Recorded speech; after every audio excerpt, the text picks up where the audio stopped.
Test 6. You will hear a number of different recordings and you'll have to answer questions on what you hear. There'll be time for you to read the instructions and questions and you'll have a chance to check your work. All the recordings will be played once only. The test is in 4 sections. At the end of the test, you'll be given 10 minutes to transfer your answers to an answer sheet. Now turn to Section 1. Section 1. You'll hear someone booking transport for a trip. First, you have some time to look at questions 1 and 2.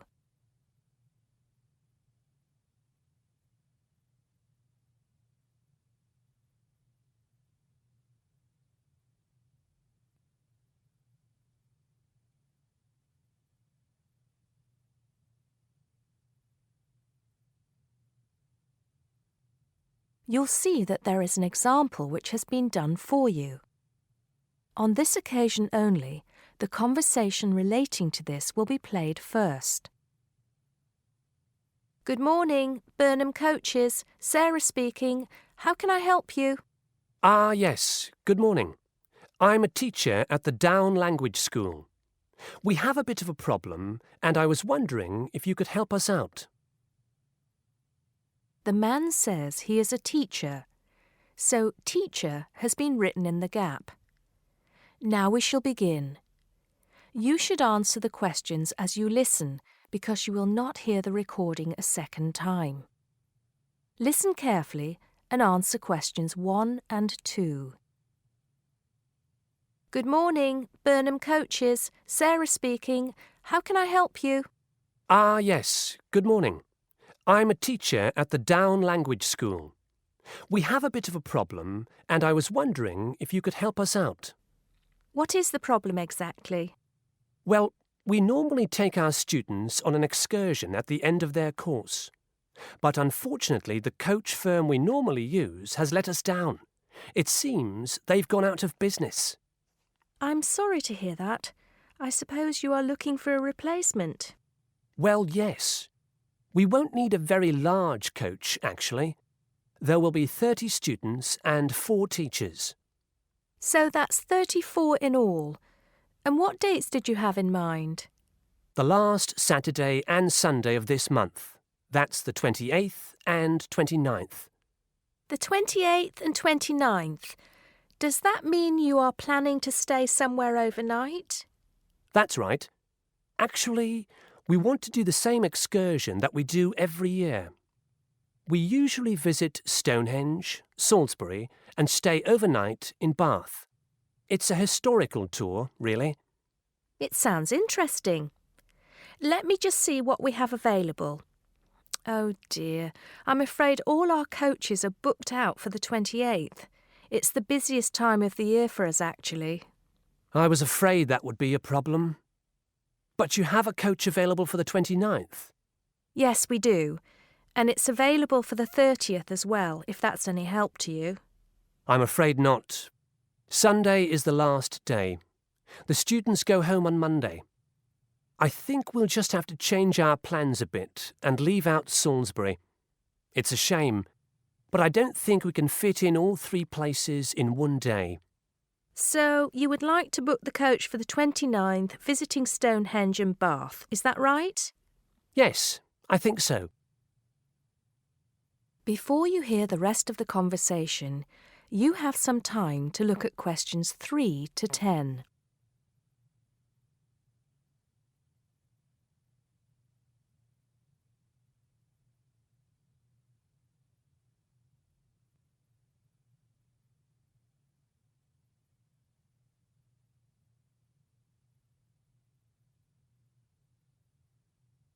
Now listen and answer questions 3 to 10. Right, I just need a few details, sir. OK. My name is Paul Scott. S-C-O-T? It's double T, actually. I'm sorry. And it's the Down Language School. Could you give me the address for that, Mr. Scott? Yes, it's Down House, Hill Street, Brighton. Do you need the postcode? No, that's not necessary, but I do need a contact number. Of course. The number for the school secretary is 01273 512 634. You can contact her if you need to speak to anyone. Right, and what time would you like the coach to pick you up? Well, I think we'll have to make an early start. Would 7:30 be all right? Yes, no problem at all. What time do you want to be back? Oh, any time between 10 and 11 will be all right. Not later than 11, though. Right, I'll make a note of that. 11 p.m. latest. There's just one more thing I need to know. Presumably, you'll be visiting Stonehenge first. How long do you want to stay there? Well, we normally stay about an hour. The main objective of the excursion is for the students to see the Georgian architecture in Bath, really. Yes, Bath is lovely, isn't it? I was there myself a couple of years ago. I thought the Royal Crescent was absolutely stunning. I hadn't realised how large it is. Well, I think that's all I need to know, Mr. Scott. Thank you for booking with us. Just a minute. There's one thing you seem to have forgotten. How much will this cost?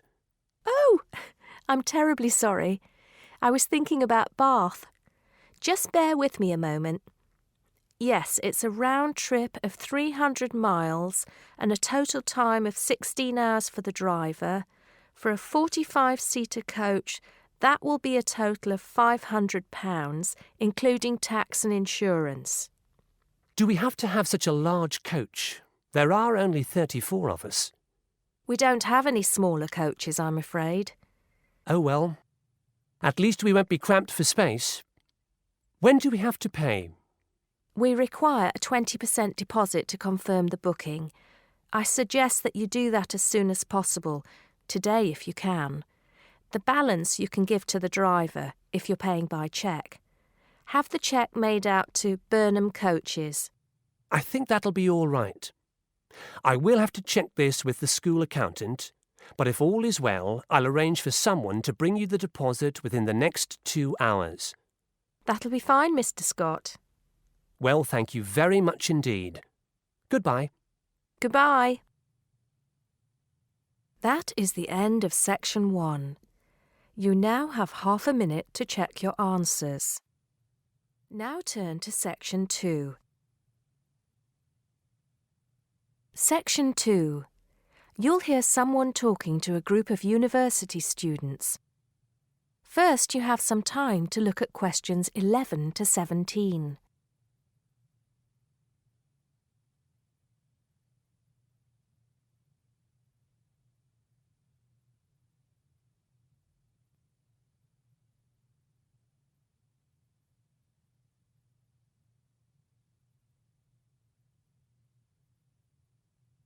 Now listen carefully and answer questions 11 to 17. Good morning, everybody, and welcome to Upton University. I hope you are settling in and beginning to find your way around. I know how confusing it can be when you start life at university, and that's why we have Freshers Week to help you find your feet. Before I go any further, I should perhaps introduce myself. My name is Sally Jackson, and I am the Secretary of the Students' Union, which has organized this week of events for you. You will usually find me in the office on the first floor of this building when I'm not attending lectures. Anyway, down to business. Of course, there are a few things that you are obliged to get done during your first week here.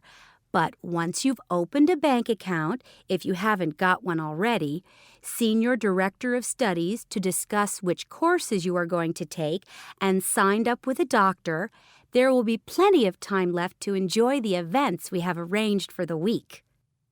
And have we got a lot lined up for you?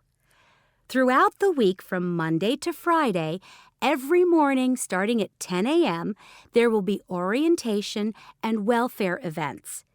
These will include tours of the campus, which, as you have probably noticed, is the size of a small town with 9,000 residential students, as well as sessions on developing study skills. We also have tours of Upton itself arranged for you, with a bus leaving from outside this building every afternoon at 5 o'clock. There are a number of interesting things to do and see in and around Upton, so you can expect visits to the castle and museum as well as the popular Ghost Walk. You'll need to sign up for this one, as numbers are limited. Just put your name on the list on the notice board in the entrance lobby. An important event is scheduled for Monday, that's the day after tomorrow, when we will be holding the academic fair. This is an opportunity for you to speak to students and academic staff about the courses that are on offer. The academic fair starts at 1 o'clock, by the way. There are a couple of other fairs that I think will interest you. First of all, we have the Societies Fair on Tuesday the 16th, which I think is an absolute must. You might not believe it, but the university has over 150 societies and sports clubs you can sign up for, so you are sure to find something of interest to you. That also starts at 1 o'clock, and it will be here in the Union Building. Also in this building is the Trade Fair on Wednesday from 2 until 5 in the afternoon. This one might sound a bit strange because you will find a load of banks and other businesses here trying to get your custom. You will find plenty of bargains and, best of all, a lot of the businesses give away stuff for free. Before you hear the rest of the talk, you have some time to look at questions 18 to 20.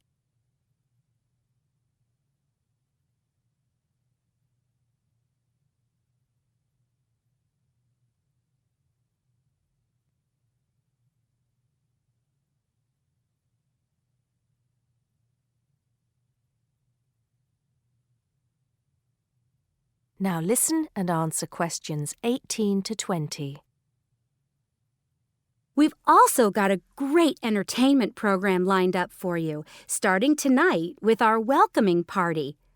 We have a top band lined up for your entertainment, but I'm not allowed to say who they are. All I can say is that I am sure you will not be disappointed. So come along to Blackmore Hall at 9 o'clock this evening to get your university experience off to a flying start.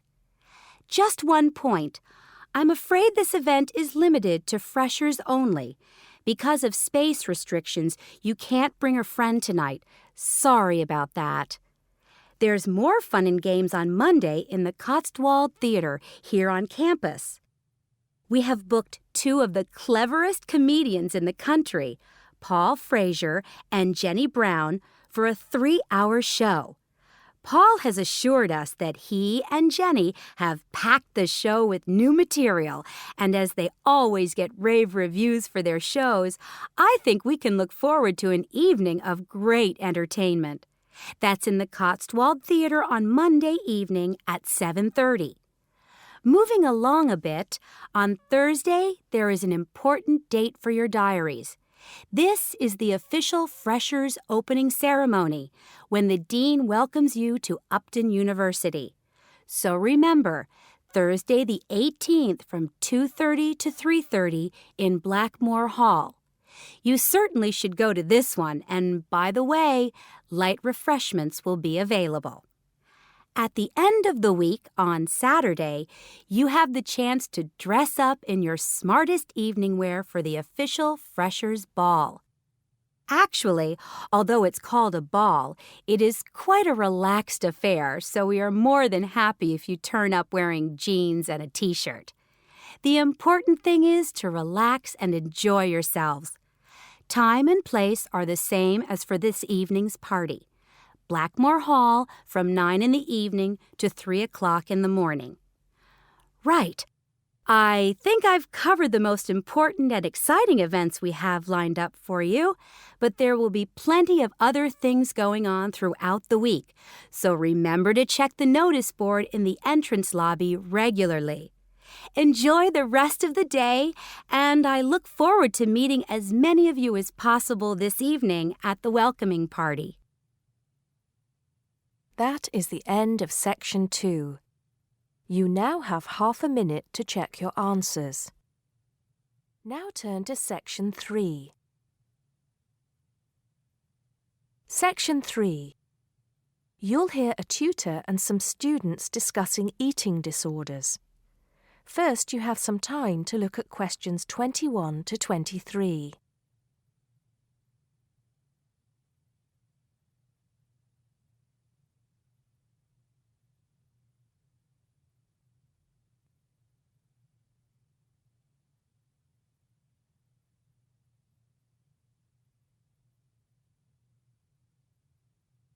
Now listen carefully and answer questions 21 to 23. Good afternoon. I hope everything is going well. Right, we've been looking at problems some people have with eating. And today I'd like to focus on one you've probably come across in your reading. It is sometimes called binge eating disorder, or BED. As you know, I am not a particular fan of these acronyms, so I will refer to it by the alternative name, compulsive eating disorder. Has anybody heard of it? Yes, I have. In fact, I read a case study of a first-year university student who was diagnosed with it. Do you remember what the symptoms are? Well, of course, one symptom is that the person eats too much, although that's true for other eating disorders as well. They also put on weight. That's right. Whereas in some other conditions, such as bulimia, they don't, and can actually lose weight. One thing that compulsive eating disorder and bulimia have in common, though, is that the person with the condition often becomes clinically depressed. Are you saying that everybody who is overweight is suffering from the disorder? Not at all. What makes the compulsive eater different is the pattern of the disorder.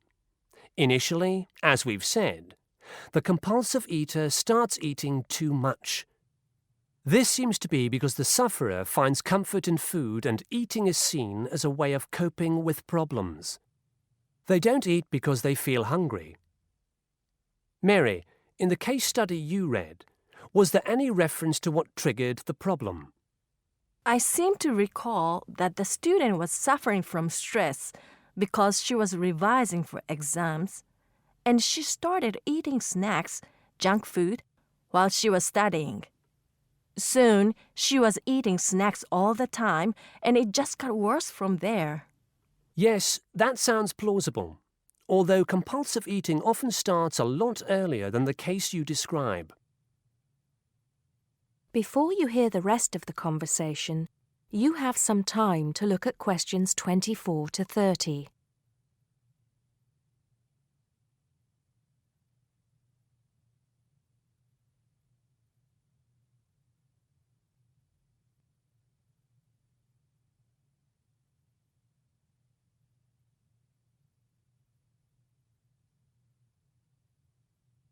Now listen and answer questions 24 to 30.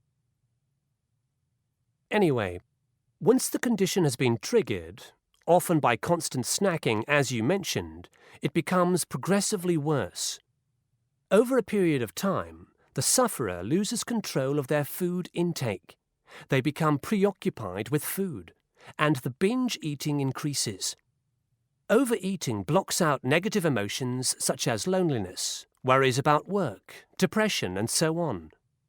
But it is only a temporary effect. Apart from the physical discomfort that overeating often causes, the sufferer begins to feel embarrassed by their behavior. They then take drastic action to try to compensate.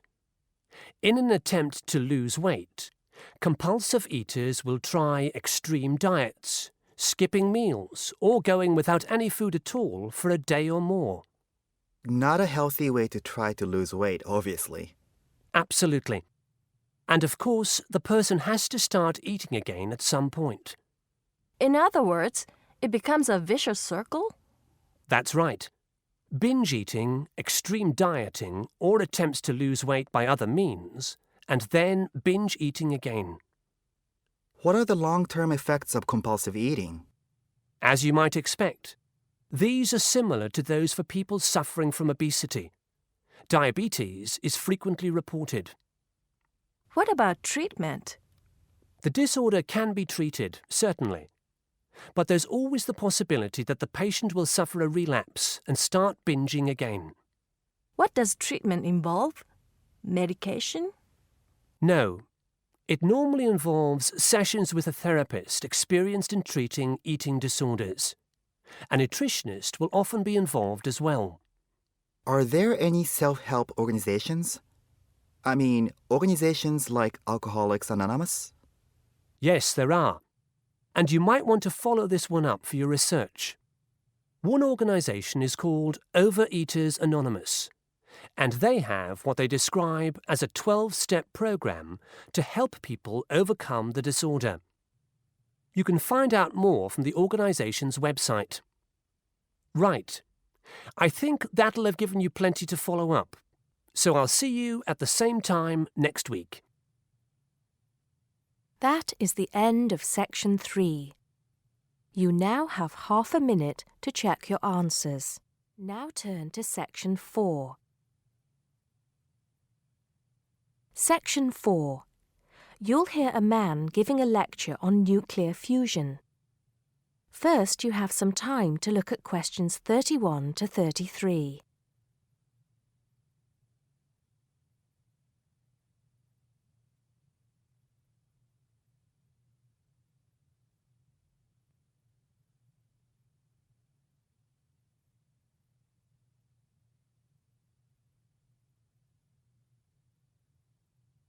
Now listen carefully and answer questions 31 to 33. I'd like to start by thanking so many of you for attending this, my first public lecture at this magnificent university. I'm going to be talking to you today about nuclear fusion. Before I proceed further, I would like to apologize on behalf of some of our newspapers for the sensationalist and hopelessly inaccurate articles that have been published on the subject over the years. I must confess that my own interest in the subject was actually stimulated by an article published more than 50 years ago in a popular Sunday tabloid with the impressive title, Power from the Sea. Today, most people would probably interpret such a title as an introduction to a discussion on the latest developments in renewable energy sources, such as wave technology or generating electricity from tidal flows. But back then, little, if any, progress had been made in these fields since the invention of the water wheel.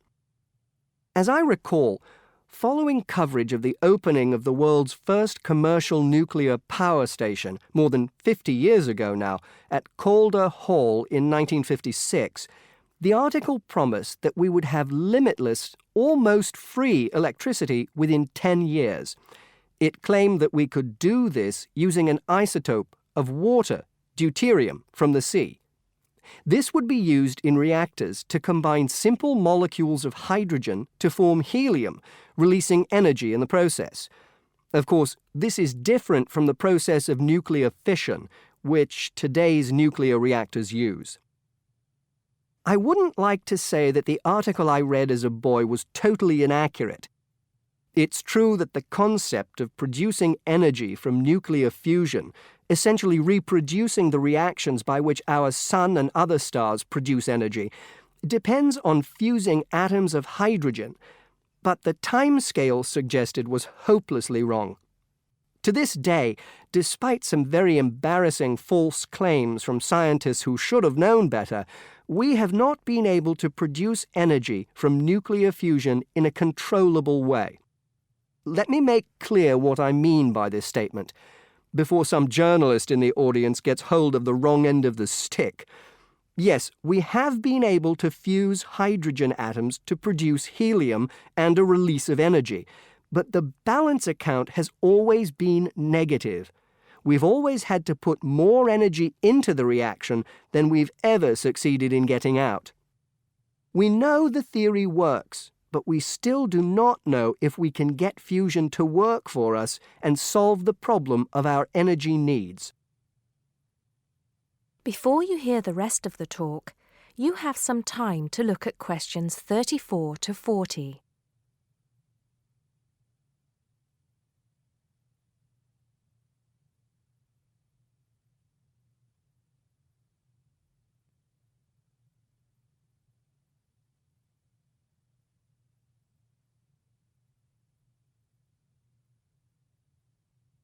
Now listen and answer questions 34 to 40. Here, I will briefly explain these problems before going on to give you a summary of the innovative ways being tested to overcome them. First of all, we have to try to understand the incredible physical conditions that exist inside a natural nuclear fusion reactor, such as the Sun.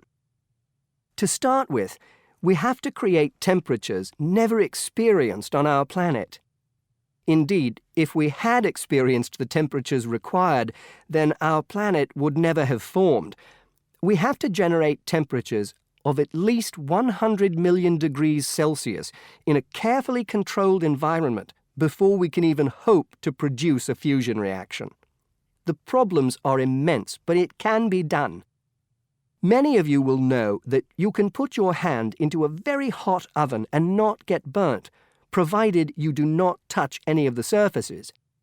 I won't go into the reasons for this phenomenon here, but we are applying roughly the same principles in designs for fusion reactors.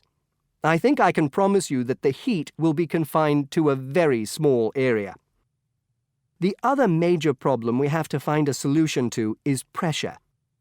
The pressures in a massive body like the Sun are vast, and this is what brings the hydrogen atoms into such close proximity to one another that they fuse into helium. We may not have to achieve the same pressures in a fusion reactor, but even so, it is a huge technological problem. What, then, makes me hopeful about the future of energy from nuclear fusion? Perhaps surprisingly, it is developments in laser technology. We can now use lasers to control the nuclear fuel pellets so that they remain suspended inside the reactor without touching the sides. Remember that these pellets are quite small, and because they contain atoms of deuterium and tritium, the two isotopic forms of hydrogen that can be used in these reactions, they are quite light. The lasers will also compress the fuel pellet to raise the pressure to that required to initiate the fusion reaction. Another, far more powerful laser will be used to heat the fuel pellet to the temperature required. This laser, if you like, will act as the trigger to start the reaction. Once started, it is hoped that the reaction will produce enough energy to maintain itself, and also that it will produce a surplus in the form of heat that can be used to produce the steam needed to drive turbines in order to generate the electricity the world needs. To give you some idea of how much energy we can produce, it has been calculated that just 1 kilogram of fusion fuel is capable of producing the same amount of energy as 10,000 tons of fossil fuel. I think you would agree that such an objective is worth working towards. I believe, and I am not alone in this, that nuclear fusion could supply the world's energy needs for centuries to come. That is the end of section 4. You now have half a minute to check your answers.